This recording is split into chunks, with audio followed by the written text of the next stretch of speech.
और अहंकार इतना ज़्यादा था कि अगर हमारा कोई कहना ना माने गांव की तरफ तो उसका घर जला देते थे। इतना क्रोध और अहंकार था।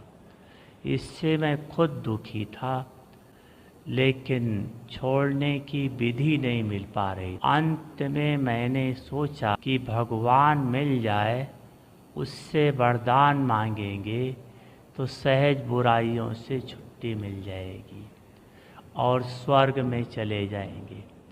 लेकिन भगवान कैसे मिलेगा ये पता नहीं था।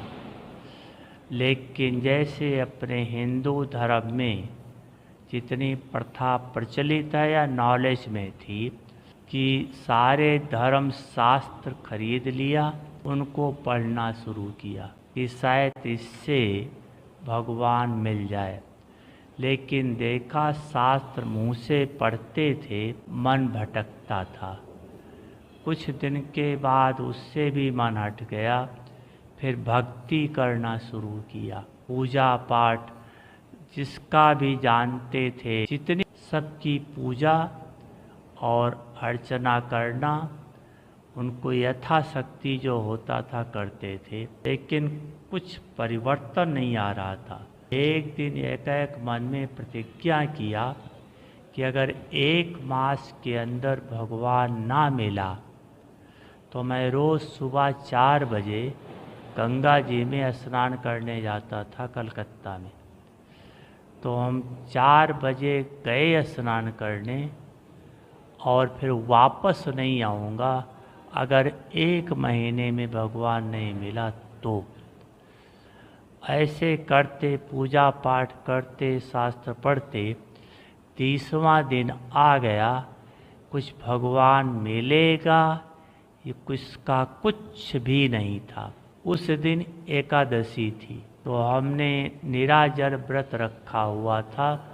तो पूजा पाठ करके ऐसे कमरे में 2 बजे जा करके थोड़ा सोया था। 4 बजे आँख खुली, उठ करके चल पड़ा। कहाँ जाना है, किस लिए जाना है, ये कुछ पता नहीं, लेकिन चला उसी रास्ते से जिस रास्ते से रोज़ जाता था। तो कलकत्ता में म्यूज़ियम था, तो म्यूज़ियम से रोड से ही वहाँ एक देवी का चित्र रखा हुआ था, जैसे कलकत्ता में बनाते हैं, सरस्वती का चित्र था। तो मंदिर समझकर अंदर गए, सारा म्यूज़ियम देखा, कुछ भी समझ में नहीं आया। फिर बाद में एक किताब ली, छोटी सी किताब है, विकारों पर विजय कैसे प्राप्त हो।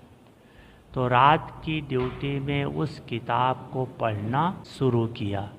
तो जितना जितना पढ़ते थे, थोड़ी थोड़ी शांति की महसूसता होती थी।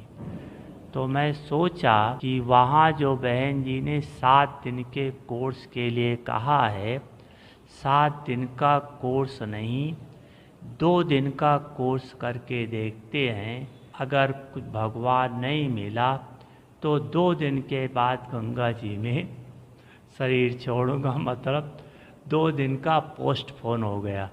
कोर्स में पहला दिन का लेसन लिया और योग की विद्धि सिद्धि किताब ले ली और ड्यूटी में आकर आंखें बंद करके राम को याद करके किताब के पेज को खोला।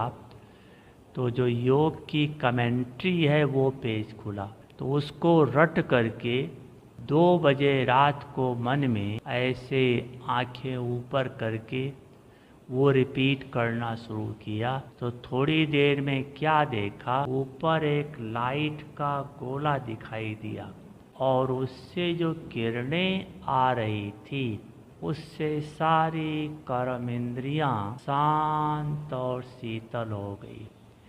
एक अजीब किस्म की सुख की अनुभूति हुई।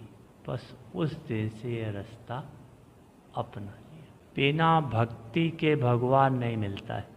जब तक भक्ति करते करते जब भक्ति का अंत आता है तब भगवान मिलता है। इसलिए भगवान को पाने के लिए भक्ति आवश्यक है। लेकिन इस समय भगवान आ चुका है, अब भक्ति करना आवश्यक नहीं है।